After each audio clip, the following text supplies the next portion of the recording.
"If you're going to be jealous every time I go out, just leave," she said before her girls' trip to Vegas with 2 guys from her gym. I said, "Enjoy your trip," and let her go. I packed everything while she was in Vegas. My note: took your advice. She came home and called crying. I was already on a date. Hey viewers, before we move on to the video, please make sure to subscribe to the channel and hit the like button if you want to see more stories like this. Thanks. The suitcase was open on our bed, a black hole swallowing lace and satin. I watched from the doorway as Qley folded a sheer black top I'd never seen before. The room smelled of her perfume, an impending departure. "You sure it's just Jessica and Lauren?" I asked. My voice was calm, a final checkpoint, not an accusation. She didn't look up. "For the 10th time, yes, it's a girls' trip, Vegas. You know the plan." I did. I also knew Mark and Jake from her gym were flying out tomorrow for a bro weekend. Same hotel. Funny coincidence. Her hands stilled for a fraction of a second. Then she resumed packing, her movements sharper. "So, Vegas is a big city, Alex. We're all adults. We might say hi if we run into them." Running into them seems statistically likely, given the group chat you forgot to leave open on your iPad. I kept my tone level, observational. The one where Jake said, "Can't wait to see you, Qley," and Mark sent the champagne emoji. That got her to turn. Her face was a masterpiece of wounded exasperation. "You went through my iPad?" "You left it on the couch. The notification popped up. I didn't dig. It dug itself." I leaned against the doorframe, crossing my arms. "It just feels off, Qley. A girls' trip where your 2 main gym buddies just happen to be there solo? Their girlfriends aren't going. It's a weird dynamic. It feels disrespectful." She sighed, a long, suffering sound she perfected.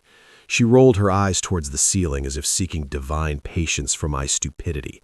When she looked back at me, it was with a dismissive pity that cut deeper than any shout. "See," she said, her voice dripping with condescension, "this is exactly what I mean. You're suffocating me, Alex. You hear about a guy friend and your mind immediately goes to the worst, most possessive place. You don't trust me." "It's not about trust. It's about respect and optics." "Optics." She let out a short, humorless laugh. "Are you my boyfriend or my PR manager? I can't live my life worried about your optics." She air-quoted the word like it was a disease. She turned back to the suitcase, throwing in the sheer top with finality. "I need space to breathe, to have fun without a chaperone in my head. If you're going to be jealous every time I go out and have fun with friends, just leave." The words hung in the air. They weren't spat in heat. They were delivered coolly, a surgical option presented. Just leave. Not a "we should talk" or a "you're overreacting." The nuclear option. The discard clause. I felt the ground beneath me, the life we'd built, the shared lease, the shared groceries, the planned future, turned to sand. My heart didn't break. It went silent. A strange, ringing calm descended. She mistook my silence for surrender. A smug little smile touched her lips as she zipped the suitcase shut. The sound was definitive. "We need this space," she said, her tone softening into patronizing assurance. "Maybe while I'm gone, he'll do some thinking, realize how insecure you're being. I'll text you when I land, okay? Try not to work yourself into a frenzy." She walked past me, her suitcase rolling over my foot. She didn't notice. In the living room, she checked her reflection in the mirror by the door, fluffing her hair. She was already gone, her mind in a Vegas lounge, the victory of this argument making her glow. I followed her to the door. She turned, expecting a pleading look, a last-minute argument she could bat away. She saw my face and her confidence flickered for just an instant. There was no anger there, no sadness, nothing she could recognize. "Okay," I said, my voice flat, devoid of all emotion. A statement of fact. "Enjoy your trip." The blandness of it confused her. She blinked, off balance. "I will," she said, forcing brightness. "Bye, Alex." The door clicked shut. The silence she left behind was different now. It wasn't empty. It was full of clarity. I walked to the window and watched her load his suitcase into the rideshare. She didn't look back at our apartment. Not once. As the car pulled away, a memory surfaced. Unbidden and cruel. 2 years ago, on our first anniversary, we were broke, both grinding at entry-level jobs. She'd seen a vintage guitar in a pawn shop window for months, a beautiful old acoustic she'd strum every time we passed. She talked about it like it was a lost friend. I'd been secretly saving for it, skipping lunches, taking extra shifts, delivering food. The case was scuffed, but the sound was honey warm. When I gave it to her, she cried, real tears, hugging it to her chest, then hugging me. "You're the only person who really sees me," she'd whispered into my neck. You get it. You get what matters to me." I sold my own guitar, a decent electric I'd had since high school, to help make the final payment. It was just an object. Her joy wasn't. Seeing her play that first chord, her face lit up, was worth every penny and every sacrifice. I was building a life with her, brick by brick, sacrifice by sacrifice. That's what you did for love. Now, that same guitar was propped in the corner of her bedroom, a relic of a person I no longer was, for a person she'd never really been. I turned from the window. The apartment felt alien, a museum of a failed experiment. Her parting words echoed in the new, hollow silence. "If you're going to be jealous, just leave." It wasn't a plea or a threat anymore. It was an instruction manual. And for the first time since she'd spoken them, I felt a faint, icy smile touch my lips. The plan wasn't born of rage or heartbreak. It was born of that silent, ringing clarity. She had given me the terms. All I had to do was agree. The silence after the door shut was absolute. It wasn't the empty quiet of being alone. It was the dense, resonant silence of a verdict being read. I stood in the living room, the ghost of her perfume and her last smug words still hanging in the air. Just leave.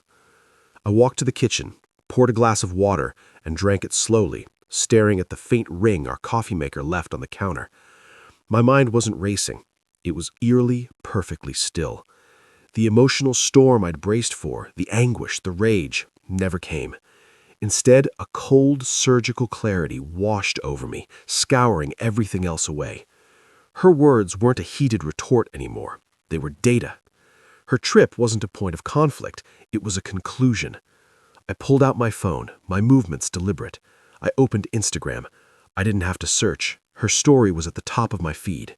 The first clip, Qley, Jessica, and Lauren at the airport bar, glasses raised. The caption, "Vegas, baby, no bad vibes allowed. #freedom. Already, the narrative was being spun. I was the bad vibe. My concern was the enemy of her freedom. I swiped. The next story, posted 20 minutes later. The camera panned. There, 2 stools down, leaning into the frame with practiced casualness, were Mark and Jake. They weren't running into them. They were a unit. Jake had his arms slung over the back of Lauren's chair. Mark was clinking his glass against Chloe's. Her face was turned up to him, laughing at something he said, a laugh that was too bright, too familiar. It was the laugh she used to reserve for inside jokes with me. I didn't feel a spike of jealousy. I felt nothing.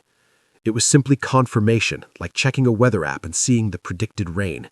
The betrayal wasn't in the possibility anymore. It was in the pixels, public, flaunted, and hashtagged. I closed the app. I didn't block her. Not yet. Evidence had a certain usefulness. The love I'd felt for her didn't shatter. It didn't even hurt. It just evaporated. In its place was a vast, calm emptiness, and in that emptiness, a single, unwavering directive: follow her instructions. The plan formulated itself not as a revenge fantasy, but as a logistical puzzle, a problem to be solved with efficiency and finality. I started in the bedroom. I pulled my old duffel bag and a stack of moving boxes from the closet, leftovers from our last move. I worked methodically, without haste. This wasn't a frantic escape. It was a systematic exodus. My clothes came out of the dresser, out of the closet. I left the hangers. I took every book from the shelves. My books, the ones with my name scribbled inside the covers from college. I took the framed photo of my parents, the small bronze sculpture my grandfather had made, the wool blanket from my childhood bed. I boxed my toolkit, my favorite chef's knife, the expensive headphones she'd always borrowed and stretched out. I moved to the living room. I unplugged the 65-inch television I had bought on a Black Friday sale, wiping the dust from its back. I coiled the cables neatly. I took the game console, the controllers, the router, especially the router, a petty, satisfying detail. The modem followed. Let her figure out her own internet. I left the ugly vase her mother gave us. I left the garish abstract painting she bought at a flea market and insisted was investment art. I left the throw pillows she loved. I left everything that was ours or was fundamentally hers. In the bathroom, I cleared my shelf. Razor, cologne, the good moisturizer, my toothpaste. I left the half-empty bottle of her expensive shampoo, the loofah, the eyelash curler resting on the sink like a dead spider. It took hours. The sun moved across the floor. I didn't stop to eat. I didn't listen to music. The only sounds were the rustle of cardboard, the tape gun's flip, flip, and the solid thud of another sealed box hitting the floor. With each box packed, I felt lighter. Not emotionally lighter, but literally, as if I was shedding a weighted suit I'd been wearing for years. This wasn't my home anymore. It was the set of a play that had ended, and I was striking the set. The final step was the spare key and the note. I placed the key on the bare kitchen counter. I took a single sheet of printer paper and a pen. I didn't hesitate. I wrote 2 words in my clean architectural handwriting. Took your advice. No name, no apology, no anger. Just a mirrored reflection of her own statement, given back to her devoid of the emotion she'd tried to weaponize. I propped it against the key. The emptiness of the apartment echoed around it. It was perfect. I called a moving company with a 24-hour garage.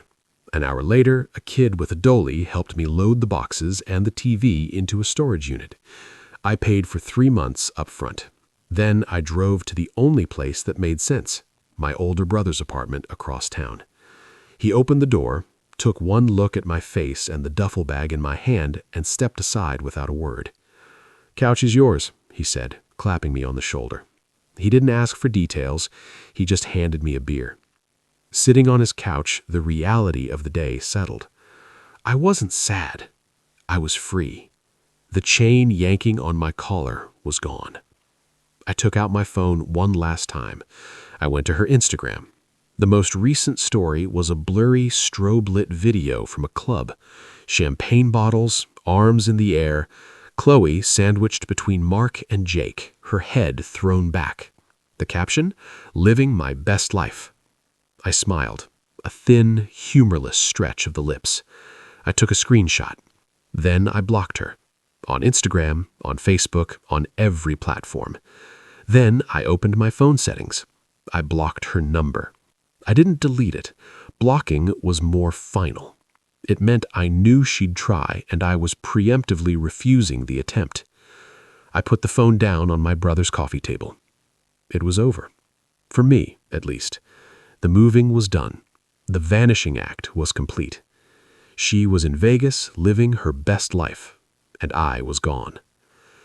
The next 3 days passed in a strange, peaceful limbo. I slept deeply on my brother's couch, the sleep of the emotionally exhausted. I called my job. I worked remotely as a software developer and told them I had a family emergency and would be unavailable for the rest of the week. My boss, a no-nonsense woman, simply said, "Handle it. Check in Monday." I didn't check social media. I didn't wonder what she was doing. The mental channel that had been perpetually tuned to Qley was just static now. I went for long runs. I ate sandwiches with my brother and watched bad action movies. I felt like a patient recovering from a long illness, weak but clear-headed, appreciating the simple absence of pain. Her return flight was scheduled for Sunday evening. I imagined it, vaguely, the way you might imagine the weather in a city you'll never visit. The plane touching down, the tired trek through the airport, the rideshare line. At 8:17 p.m., my phone, lying face down on the coffee table, buzzed, then buzzed again and again, a flurry of short, insistent vibrations. My brother looked up from his movie.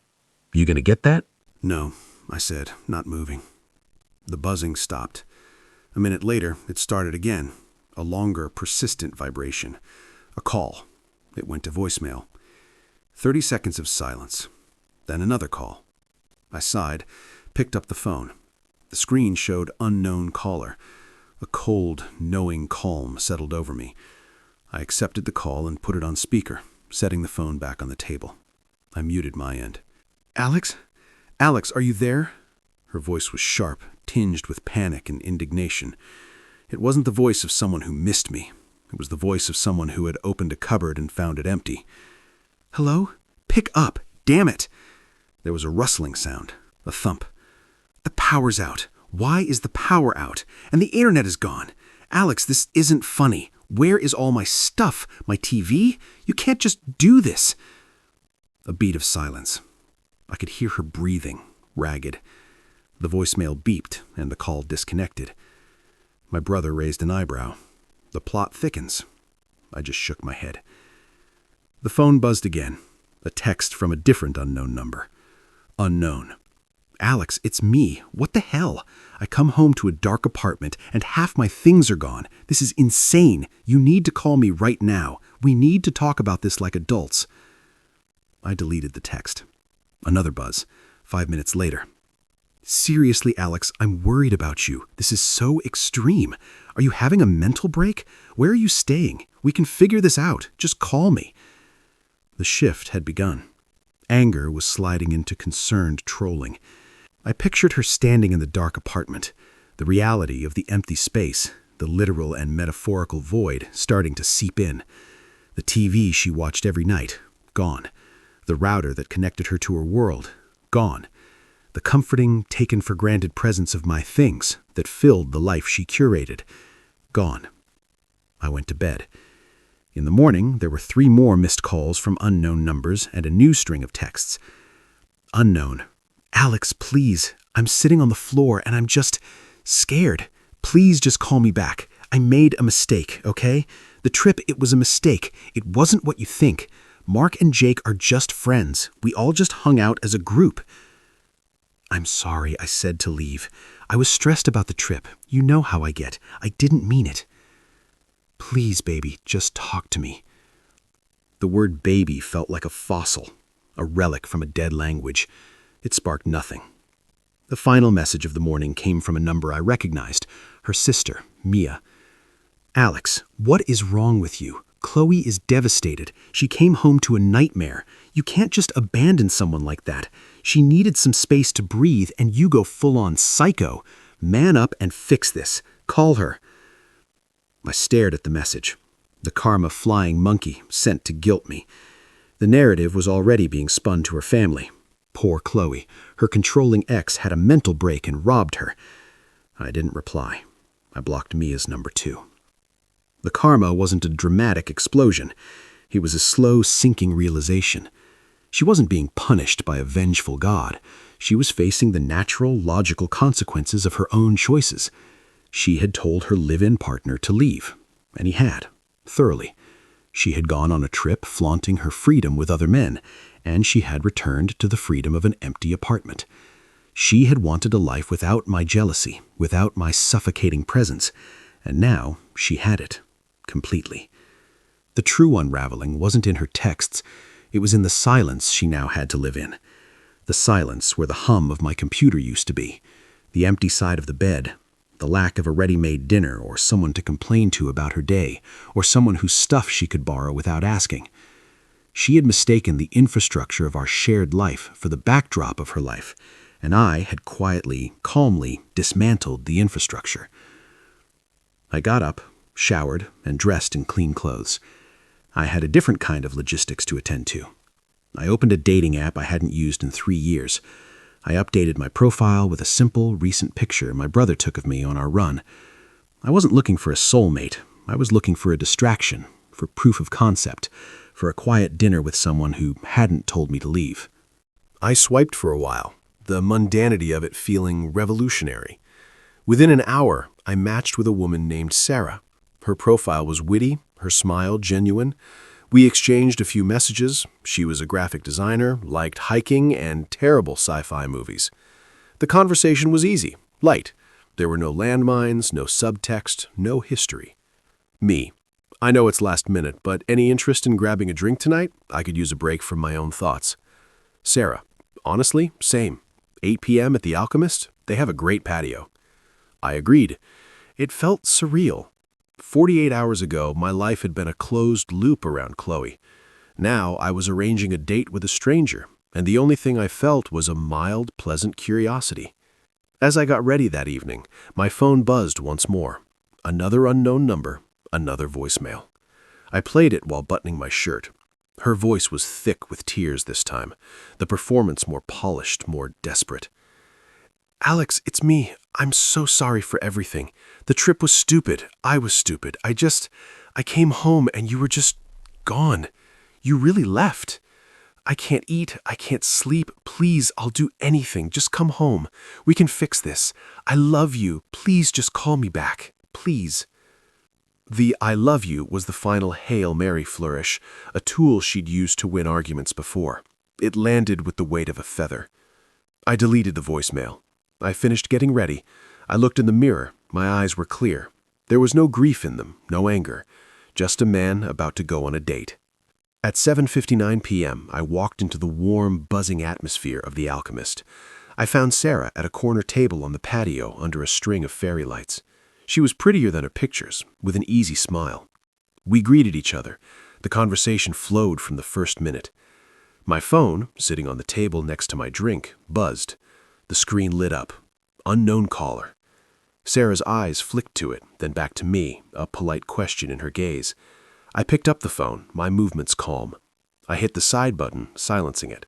I turned the screen face down on the wooden table with a soft, definitive tap. I looked back at Sarah. Sorry about that, I said. My apology genuine, but unrelated to the call. Where were we? You were saying the sequel is actually better than the original, which is a take I absolutely need to hear defended. She laughed, and we dove back in. The phone buzzed once more, a feeble vibration against the wood. I didn't flinch. I didn't look. I was already gone. The date with Sarah was a revelation in its normality. There was no heavy baggage exchanged, no covert tests, no analyzing every word for hidden meaning. We talked about movies, our respective creative but messy professions, and our mutual hatred of cilantro. It was light, engaging, and profoundly peaceful. When I walked her to her car and we shared a brief, promising goodnight kiss, I felt a flicker of something I hadn't in years, uncomplicated anticipation. The buzz of my phone as I got into my own car was an insect against a window pane. Annoying, irrelevant. I drove back to my brother's place, the city lights blurring past. I didn't check the notifications until I was slumped on the couch. The screen showed a cascade of attempts, a digital monument to her rising panic. Texts from various unknown numbers. Unknown, 10:03 p.m. I saw you were online. You're ignoring me after everything. How can you be so cold? Unknown, 10:15 p.m. I'm not eating. I can't. The apartment is so empty. I keep thinking I hear you in the other room. This is cruel, Alex. You're punishing me, and it's not fair. Unknown, 10:47 p.m. I called the power company. They said the account in your name was canceled. I had to pay a $150 reconnection fee. And the internet, really? That's so petty. Unknown, 11:22 p.m. Jessica says she saw you on HeartLink. Are you on dating apps? Are you serious? We're still together. You can't do this. Unknown, 11:59 p.m. I'm sorry I looked. Please just talk to me. I'll get off the phone if you just answer once. Tell me what you want me to do. Voicemail transcribed from 12:17 a.m. Her voice was slurred, thick with whine and self-pity. Hey, it's me again, I guess. I'm just sitting here in the dark. I plugged in a lamp. It's so quiet. I never realized how much noise you made. Typing, cooking, breathing. A wet sniffle. I miss it. I miss you. The trip, it was nothing. Mark is an idiot. Jake tried to kiss me and I pushed him away, I swear. I told him I had a boyfriend. I said I had you. I was stupid and trying to feel young, and you were just there being stable, and I took it for granted. God, I took it for so granted. Call me back, please. I'm begging you. The performance was almost impressive in its arc. Indignation, negotiation, victimhood, and finally a version of confession crafted to elicit forgiveness. The line about Jake trying to kiss her was a new, desperate twist. Whether it was true or not was irrelevant. It was a tool. I didn't respond. I plugged my phone into charge and went to sleep. Her unraveling was not my emergency. The next morning, the attempt took a sharper, more strategic turn. A text from Mia on a new number. Mia. Alex, it's Mia. Qley is staying with me. She's a wreck. Whatever you're trying to prove, you've proved it. You've hurt her enough. Now be a decent human being and meet her to talk. She deserves closure at least. I stared at the message. The audacity of her demanding I provide closure after she'd issued the eviction notice was almost amusing. I typed a single sentence, my first and only response to any of them. Me. She has all the closure she gave me. The conversation is over. I sent it, then blocked that number too. The backlash was immediate. A new number exploding with fury. Qley, mask fully off. Unknown, likely Qley. Fine, you want to be a heartless prick? Fine, you were never enough anyway. You think I wanted to settle for a boring, predictable life with you? Mark has a BMW. Jake owns his own condo. What do you have? A storage unit and your brother's couch? You did me a favor by leaving. You're a coward who couldn't even fight for me.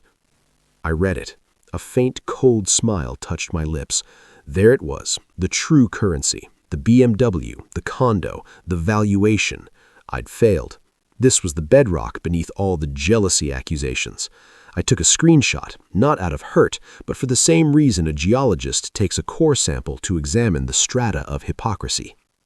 The texts stopped for a few hours. The silence was more telling than the noise. She'd played her final ugly card, and it had yielded nothing but digital silence. I spent the day applying for apartments, the concrete act of building a new future a potent antidote to her chaotic past. That evening, as I was making a grocery list with my brother, my phone rang. It was my mother. Hi, she said, her voice hesitant. I just got a very strange call from a very upset young woman named Qley. I closed my eyes. She'd called my mother. The boundary violation was breathtaking.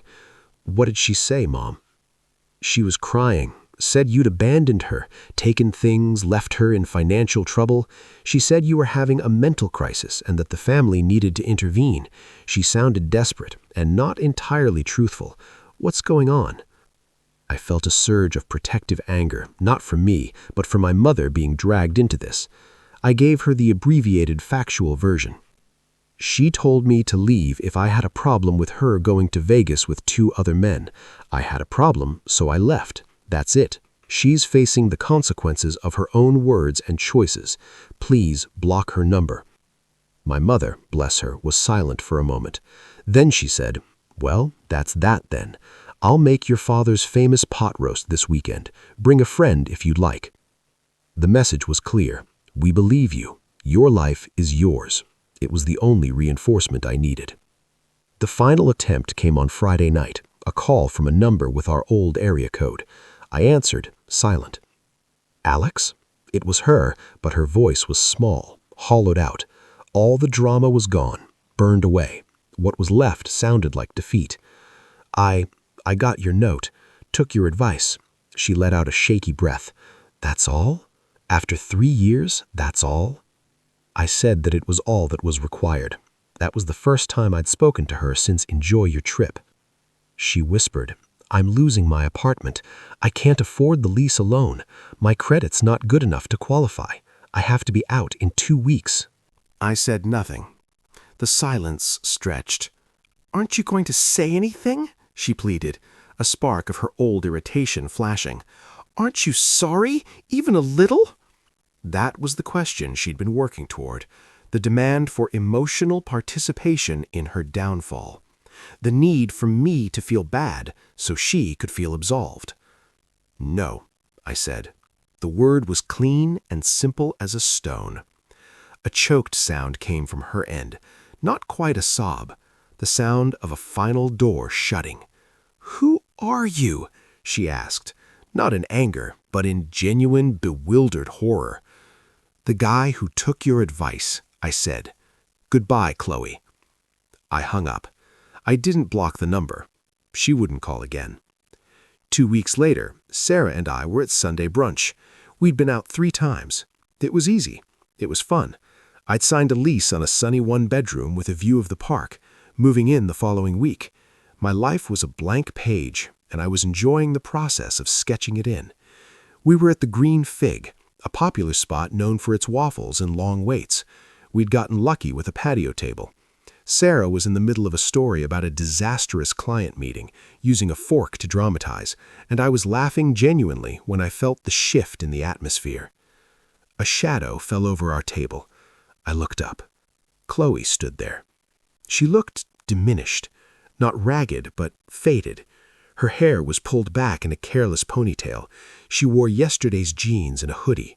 Her eyes were fixed on me, wide and red-rimmed, burning with a toxic mix of desperation and fury.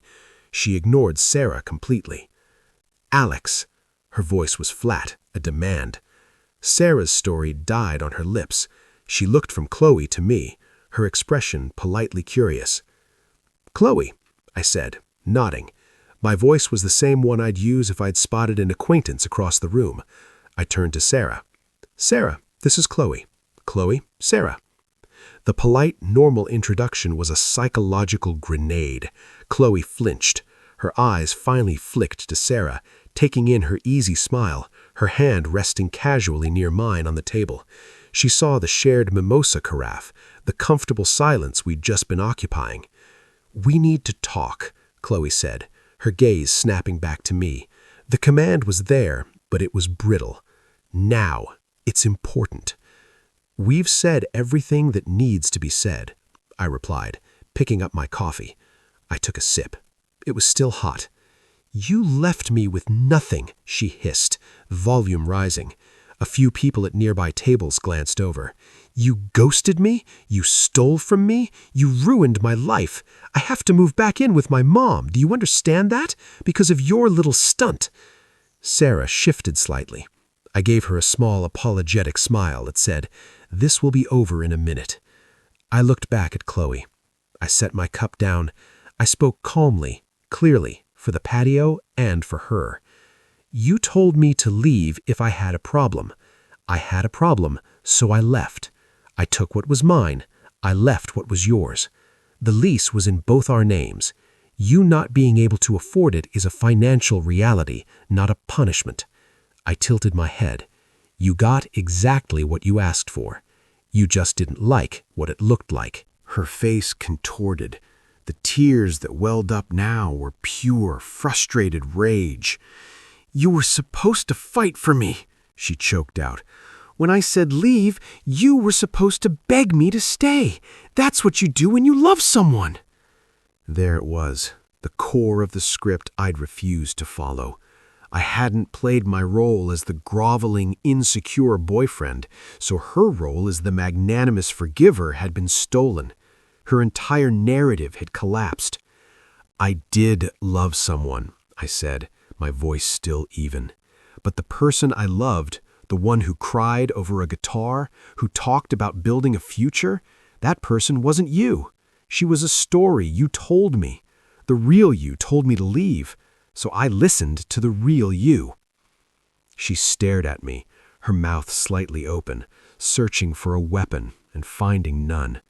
The insults, the guilt, the tears, none of it could touch the calm, factual fortress I now occupied. Her eyes darted to Sarah again, who was watching with a detached, almost analytical interest, then back to my face, searching for a crack of pain, of lingering care. She found nothing, only a polite, implacable indifference. The fight drained out of her shoulders. The public spectacle was curdling around her, and she was the only one standing in it. "So that's it," she whispered, the last ember of hope dying. "That's it," I confirmed. I picked up the menu, though I knew it by heart. I turned to Sarah. My voice warmed, returning to our world. "Sorry about that. As I was saying, the salted caramel waffle is legendary, but it's a commitment. The berries might be a smarter play. I wasn't dismissing Qley. I was simply resuming my life. She had ceased to be a relevant feature in it. For a long second she remained standing there, a statue of defeat in a bustling patio scene. Then, without another word, she turned and walked away, her shoulders hunched against the sunny morning. I didn't watch her go. I didn't explain her to Sarah. Sarah, to her credit, didn't ask. She just reached over, briefly squeezed my hand and said, "Berries are always the smarter play, but since when are we smart? Let's live dangerously. I say we get the caramel." I laughed, the sound real and unforced. We ordered the waffle. It was, as promised, legendary. We split the check, debated the movie we'd see later, and walked out into the bright afternoon. As I held the restaurant door open for Sarah, I caught a fleeting glimpse in the reflection of the window. Just the two of us, stepping forward. No ghosts, no echoes, just the simple, solid present, and a future that was finally, unquestionably my own. The story was over, and I was already forgetting the last page. Thanks for watching. Make sure to subscribe to the channel and hit the like button. What do you think about this story? Share it in the comments.